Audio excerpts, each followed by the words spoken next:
There were plenty of disasters to occur after the founding of the United States of America, one of the most major being the Great Depression. It may not have been a natural disaster, but it was an economic one on a massive scale, leaving many countries even outside the US almost as devastated as Genshin players when they heard Star Rail was giving out a free 5-star. What's an anniversary, dude? Star Rail is just giving us free stuff every Tuesday. Dr. Ratio is the new imaginary hunt unit, and he's here to give you a free education, as am I. Because today, I'll be teaching you how to play and build Dr. Ratio so you can use this ridiculously powerful 5-star to clear the hardest content. My name is Braxophone, and let's talk about Dr. Ratio.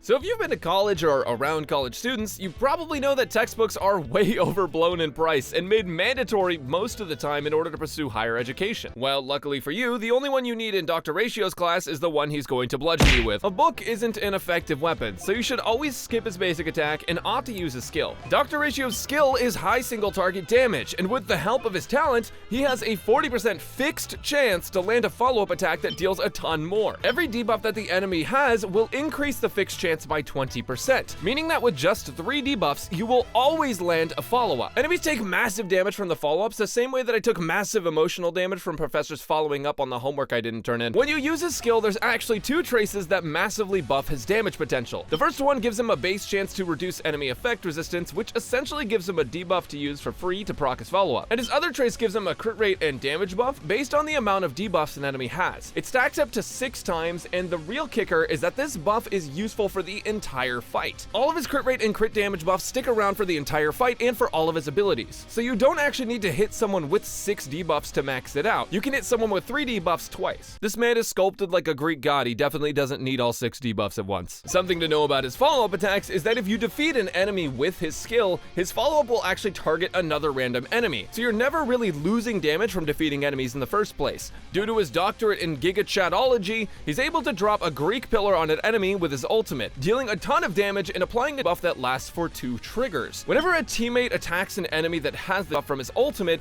it'll trigger a follow-up attack from Dr. Ratio. I also love that in this animation, he's literally hitting enemies with an L+ ratio. His entire gimmick is just massive damage from follow-up attacks, but I really wish he would just follow up with me. Dr. Ratio also has a trace that increases his damage dealt to targets that have debuffs on them, increasing by 10% for every debuff as long as they have at least 3. Keep in mind too, damage over time counts as debuffs, so it's really not hard to max out all of these traces. Lastly, his technique creates a statue. Wait a second, is that a JoJo reference? If you enter battle with enemies in range of the statue, you'll have a base chance to reduce enemy speed, thus giving you a debuff for Dr. Ratio to use and also allowing you to attack more before taking any damage. Due to his ability to find the hypotenuse of a triangle and also throw chalk like nobody's ever thrown anything before, this man deals insanely high damage and he's absolutely free. I can't believe that, by the way. That's insane. I'm still not over it. When leveling his traces, make sure to focus on his talent for the most damage, then skill, and then his ultimate. Next up, let's talk about Relics so you can learn how to deal maximum damage with Dr. Ratio's really long, hard, rock hard in fact, wide, girthy pillar.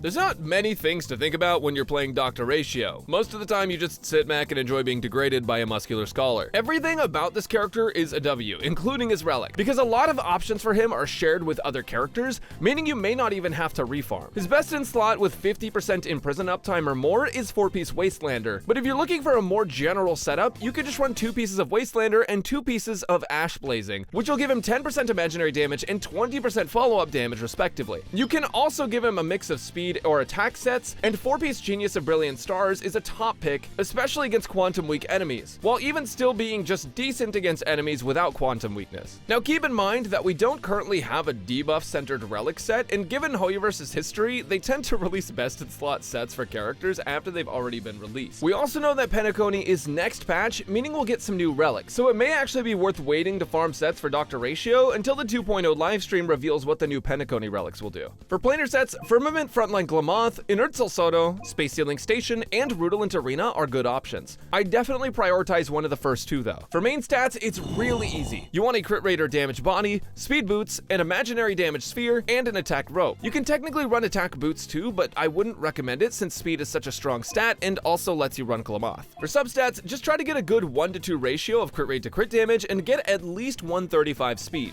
Here's the finalized build plan for free. You're welcome. Actually, thank Dr. Ratio, don't thank me.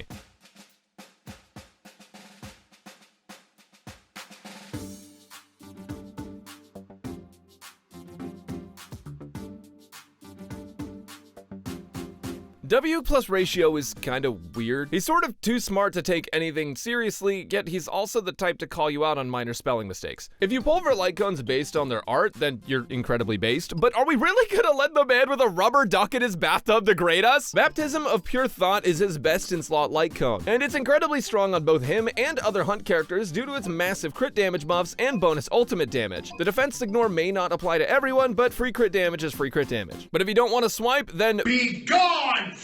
Since follow-ups are such a massive portion of his damage, Topaz's light cone is great on him, and it's also really cute. Other light cones like In the Night and Sleep Like the Dead are also pretty good for their stat bonuses. Now, Swordplay is a light cone that's good in theory against bosses. In fact, against bosses at S5, it's actually one of the best options for Dr. Ratio, but it can lose its effects when switching targets, so I prefer cruising in the Stellar Sea, or in his case, Stellar Tub, which is completely free to play. Otherwise, you can go with Only Silence Remains or River Flows in Spring. Here's a light cone comparison for Dr. Ratio, just for your own reference. If you want to know if you should get Eidolons or his light cone, we'll talk about that a little bit later. Also keep in mind that light cone rankings are subject to change just based on the type of content they are simulated in, and these rankings may not be the end-all be-all.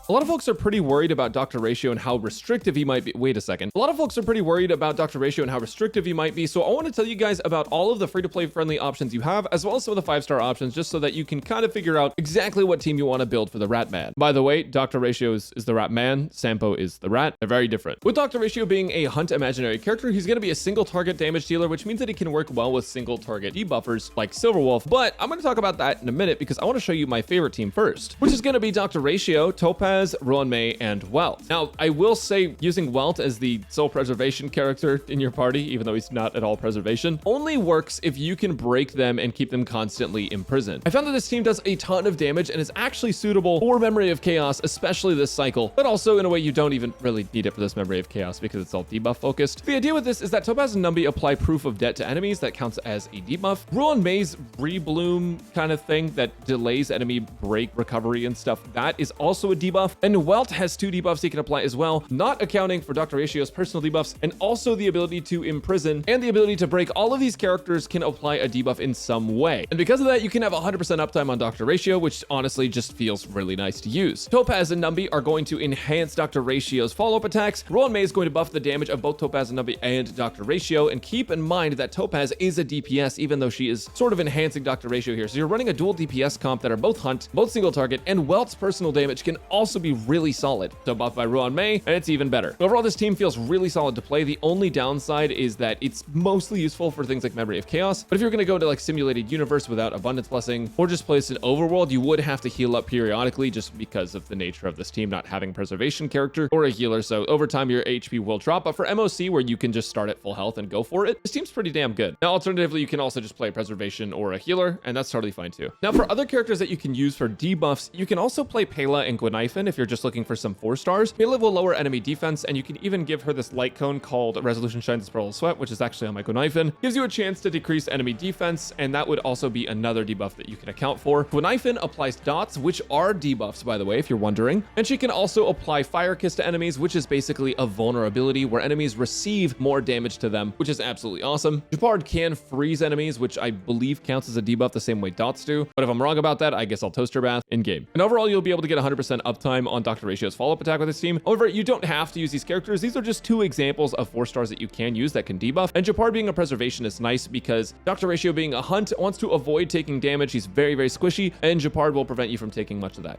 Now for my next team, I want to talk about Silverwolf, because Silverwolf alone can apply enough debuffs for Dr. Ratio and more. Remember, this character can apply 3 different types of bugs that lower enemy attack, speed, and defense. And that is without accounting for her defense shred and for her weakness implant. So she can apply a ton of debuffs just by herself without even worrying about anyone else. Considering that Dr. Ratio will be primarily successful in single target scenarios, Silverwolf is great for him because she is also primarily successful in single target scenarios, and these two together are fantastic. King Yun is also just great for Dr. Ratio because she buffs attack and she gives energy and she gives damage bonus with her ultimate. She can be a pretty SP positive character. And then Fu Xuan is just another example of a preservation, just to try to relieve some of the stress that would be on Dr. Ratio as a hunt character that's very, very squishy. Now keep in mind, you can play healers too. I just like having a preservation because they have better taunt value. Now what other characters can you run with Dr. Ratio? Well, I'm glad you asked. You can run Bronya, because from what I was seeing in footage, her buff does carry over through Dr. Ratio's follow-up attack if he triggers it, which means that he will be able to gain the damage bonus on his follow-up, and overall she'll be a very strong option, as she is with every other DPS in the game. Himiko can also apply Burning, which is a debuff that you can use, and if you're running a dual DPS team trying to get some AoE damage in there, Himiko can be okay for that as well. Not my favorite, but she does have a dot, which is debuff, so.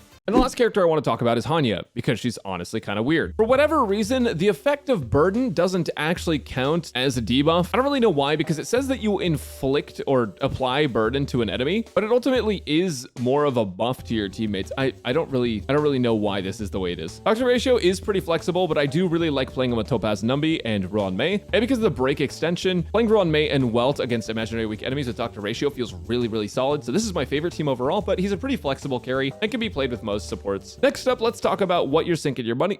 Next up, let's talk about the cost of free.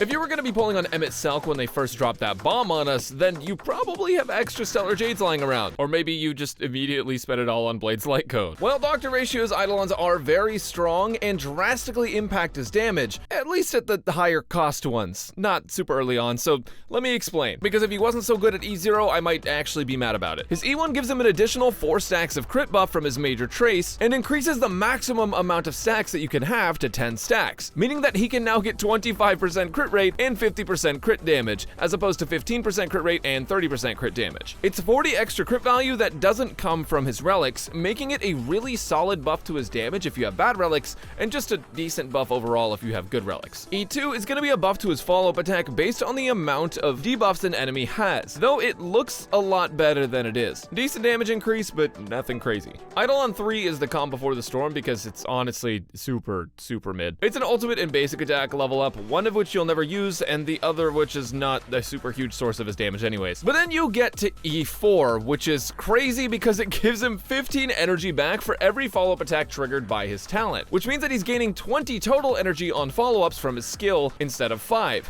But if you read his ultimate, it says to trigger his talent, meaning that follow-ups from his ultimate triggered also get the extra 15 bonus energy. That means when you use his skill and you proc a follow-up, you're gaining 50 energy per skill, and out of his turn, he's still gaining 20 energy from 2 teammates attack, meaning that his ult can practically go off every 2 turns. This ultimate every 2 turns allows your teammates to trigger more follow-up, and thus the cycle continues of you getting more follow-up attacks and leading to more damage and more energy, and overall it's just a massive increase. Absolutely busted Eidolon in my opinion. E5 is the skill and talent level up, which is also a decent damage increase, and then of course you have E6, which when combined with his other Eidolons, over doubles his damage from E0. It increases the amount of triggers you have for free from his ultimate from 2 to 3, meaning that you can follow-up attack 3 times from teammates instead of 2. In a team where everyone is roughly the same speed, you'll get a follow-up attack every single turn. E6 also increases his talent's damage by 50%, which is pretty dang disgusting when you combine that with a follow-up every turn. Now, if you're wondering if you should go for Eidolons or his Light Cone, the answer is as straightforward as his reason for wearing an alabaster head. His Light Cone is a better choice than going for early Eidolons. E1 is nice for comfort when building him, but his Light Cone is a pretty decent stat stick for most hunt characters, and on Dr. Rat specifically, it's a big power jump from his free-to-play alternative. Dr. Ratio's Eidolons don't get really OP until E4, and having this Light Cone, it's gonna be a lot better than going for E1 most of the time if you have a decent relic setup. Thanks for watching, hope you enjoyed this video on the Bathman, and now if you excuse me, I'm gonna go play Monster Hunter. Oh, and even though he's free, let me know if you're pulling on him, because I'm nosy.